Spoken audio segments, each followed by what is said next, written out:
Chào mọi người, cùng bắt đầu buổi phân tích hôm nay nhé. Chúng ta sắp sửa mổ xẻ một tài liệu thực sự hấp dẫn, mang đến một góc nhìn hoàn toàn mới lạ về sức khỏe con người, có tựa đề là Phục hồi sinh lực, vượt qua trầm cảm và huyết áp thấp.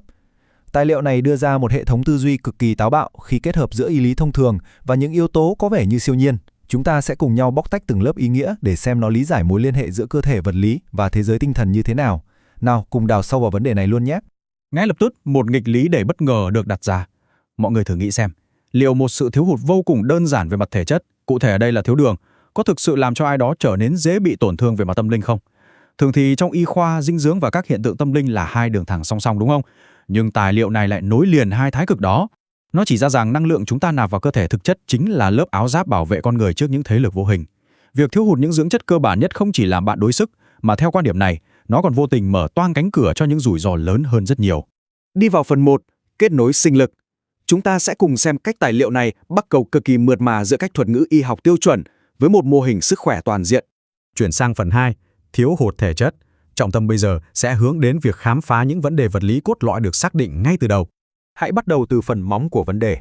Tài liệu gốc chỉ ra triệu chứng vật lý đầu tiên là áp huyết thấp. Về mặt lâm sàng, hiểu đơn giản đây là tình trạng máu không lưu thông với đủ áp lực cần thiết để bơm đủ oxy và chất dinh dưỡng lên não cũng như các cơ quan nội tạng. Việc tác giả sử dụng một căn bệnh hoàn toàn thực tế, có thể đo lường được bằng y học hiện đại làm điểm xuất phát là một chi tiết cực kỳ đắt giá. Nó thiết lập một nền tảng vững chắc, hoàn toàn hữu hình, trước khi dẫn dắt chúng ta bước vào những lập luận phức tạp hơn. Sự suy giảm này khiến cơ thể luôn trong trạng thái thiếu hụt nền tảng sinh học, một sự khởi đầu hết sức đời thường, nhưng lại kéo theo cả một chuỗi phản ứng phía sau. Và đi song song với áp huyết thấp là một tình trạng cực kỳ quen thuộc, thiếu đường. Về cơ bản, đây chính là trạng thái hạ đường huyết khiến cơ thể cạn kiệt năng lượng. Lập luận ở đây dựa trên một sự thật sinh lý không thể chối cãi, đó là đường hay glucose chính là nguồn nhiên liệu sơ cấp và thiết yếu nhất để duy trì mọi hoạt động của tế bào, đặc biệt là hệ thần kinh.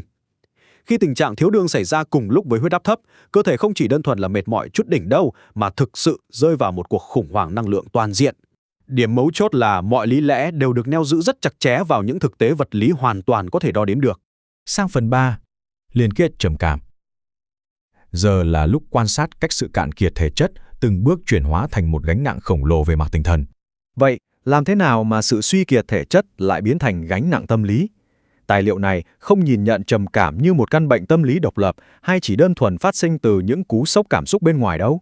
Thay vào đó, nó định nghĩa trạng thái trầm cảm một cách cực kỳ nghiêm ngặt ngay trong bối cảnh của áp huyết thấp và thiếu đường.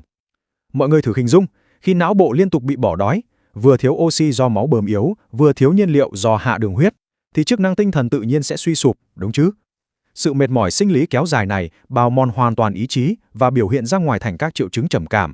Đó là một mối quan hệ nhân quả cực kỳ rõ ràng, cơ thể suy kiệt tất yếu dẫn đến sự đầu hàng của tâm trí. Đến phần 4, tổn thương tâm linh. Đây chính là lúc chúng ta chạm đến khía cạnh bất ngờ và mang tính văn hóa đặc thù nhất của toàn bộ tài liệu này. Hiện tượng cốt lõi được nhắc đến ở đây chính là vong nhập hay sự chiếm hữu tâm linh. Cần nhấn mạnh lại rằng chúng ta đang tường thuật lại một cách hoàn toàn khách quan lăng kính của tài liệu gốc nhé, không hề phán xét về tính xác thực của hiện tượng này. Theo cấu trúc lý luận của tác giả, vong nhập chính là hậu quả tâm linh trực tiếp, một kiểu điểm mù do chính những triệu chứng thể chất và tinh thần phía trước tạo ra.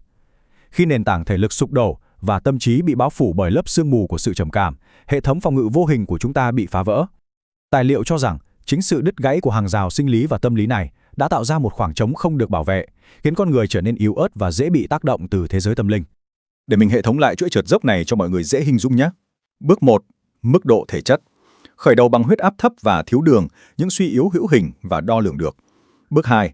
Mức độ tinh thần, nơi sự kiệt quệ vật lý biến thành bức tường trầm cảm u ám.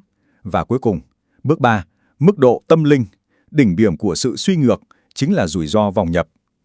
Chuỗi 3 bước này khẳng định một quan điểm vô cùng mạnh mẽ của tác giả, đó là cơ thể, tâm trí và tinh thần là một trục thẳng liền mạch.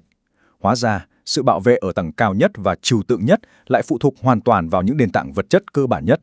Khi đặt các yếu tố lên bàn cân đối chiếu, sự giao thoa độc đáo của tài liệu gốc hiện ra một cách trọn vẹn. Một bên là các triệu chứng thể chất cực kỳ y khoa, áp huyết thấp, thiếu đường. Bên kia lại là những tác động tâm linh và tinh thần, trầm cảm, vòng nhập. Việc gom hai hệ thống khái niệm tưởng chừng như chẳng có chút liên quan nào vào chung một khung lý luận chính là điểm đột phá lớn nhất của bài phân tích này. Nó buộc chúng ta phải nhìn nhận sức khỏe dưới một lăng kính rộng lớn hơn rất nhiều, nơi ranh giới giữa một căn bệnh chuyển hóa thông thường và một sự kiện tâm linh hoàn toàn bị xóa nhòa. Theo góc nhìn này, bỏ qua các chỉ số sức khỏe cơ bản không chỉ khiến bạn ốm yếu, mà nó đe dọa đến sự toàn vẹn của cả bản thể. Phần 5. phục hồi sinh lực đích thực. Hãy cùng hướng tới kết luận bằng cách nhìn lại lời hứa bao trùm của toàn bộ hệ thống tư duy này. Chúng ta cùng quay trở lại với thông điệp cốt lõi được nêu ra ngay từ ban đầu: phục hồi sinh lực, vượt qua trầm cảm và huyết áp thấp. Sau khi đã hiểu được toàn bộ chuỗi nguyên nhân và kết quả từ thể chất đến tâm linh, chúng ta có thể thấy giải pháp mà tài liệu đưa ra thực chất lại cực kỳ thực tế. Tác giả ngụ ý rằng, để khắc phục những vấn đề nghe có vẻ huyền bí như vong nhập hay nặng nề như trầm cảm, bước đầu tiên không phải là tìm kiếm những phương pháp xa xôi nào đó. Trái lại, giải pháp nằm ngay ở việc cắt đứt gốc rễ của sự suy nhược, đó là điều trị huyết áp thấp và bổ sung đủ lượng đường thiết yếu cho cơ thể. Khi cái móng thể chất được nạp đầy năng lượng, sức sống tự nhiên phục hồi và những lỗ hổng tâm linh tự khắc sẽ được đóng kín lại một cách an toàn. Khép lại buổi phân tích ngày hôm nay, có một câu hỏi cực kỳ đáng suy ngẫm được đặt ra cho tất cả chúng ta. Liệu sinh lực thể chất có gắn kết chặt chẽ với những ranh giới tinh thần và tâm linh vô hình hơn cả những gì y học truyền thống xưa nay vẫn nghĩ? Tài liệu này thực sự đã mang đến một lập luận quá xuất sắc, nhắc nhở chúng ta một điều rằng nền tảng vật lý khỏe mạnh chính là hàng rào phòng thủ vững chắc nhất cho tâm hồn. Bài học cốt lõi ở đây là gì? Đó là việc tự chăm sóc bản thân từ những chỉ số tưởng chừng nhỏ bé nhất như lượng đường và huyết áp lại có thể mang đến những tác động bảo vệ vô cùng to lớn. Nếu mọi người tò mò và muốn khám phá sâu hơn những kiến thức thú vị này, hãy thử tìm đến đường liên kết YouTube của tài liệu gốc nhé.